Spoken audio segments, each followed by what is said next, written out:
Mom put son for adoption. Years later, he's behind her. There are millions of adopted children across the USA who have no idea who their original parents are. Many are searching, but some meet them in most unusual ways. Stacy Fakes became pregnant at just 15 years of age. She had a choice that no one that young should have to make: keep the child or give it up. In the end, on the advice of her parents, Stacy gave the child up. She requested to know nothing about the child, as the thought of giving away her baby was too much. She never even held him or looked at him after the birth. So the baby was taken from the mother just moments after cutting the umbilical cord. The children were soon adopted into a loving home in Pittsburgh, Pennsylvania. He was named Stephen Storm and had a fantastic childhood. But when his adoptive parents revealed that he was not biologically theirs, Stephen felt a huge emptiness inside. He constantly wondered who his real mom was. The parents, sadly, had no way of telling him. They had had one set of birth records, but they had been lost in a flood many years ago. Stephen got on with his life. He entered the military, served overseas, and came back home. But in 2017, the laws regarding adoption record access changed in Pennsylvania. For the first time ever, Stephen had a real chance of discovering his birth mother. Stephen was granted access to his adoption records. For the first time ever, when he was 35 years old, he learned the name of his mom.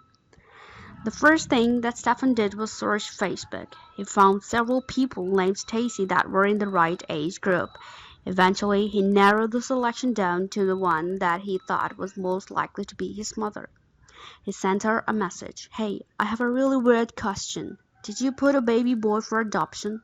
Shortly later, Stephen received a one-word response: yes. Stephen revealed to Stacy that he thought that he was a child. After friending the woman on Facebook, Stephen discovered that he and whom he suspected to be his mom had a lot in common. They were both combat veterans and were in different chapters of same veterans support group. And in an amazing coincidence, both of them were going to run the Pittsburgh Half Marathon. Stephen was convinced that this woman was her mother. He had to meet her, but he made sure that the meeting would be special. He contacted the local chapter of his veteran support group and organized a surprise. Stephen and the group members worked hard to make the meeting special. They even contacted local news crews to document the moment. The day before the half marathon, Stephen wrote a card to his mother. He wrote that it had been 13,075 days since they had last met. And then the day came.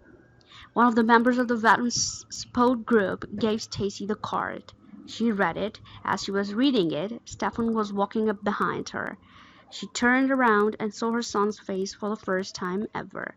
Stephen was smiling at his mother. Stacy couldn't hold it together. She wrapped her arms around Stephen and broke down into tears.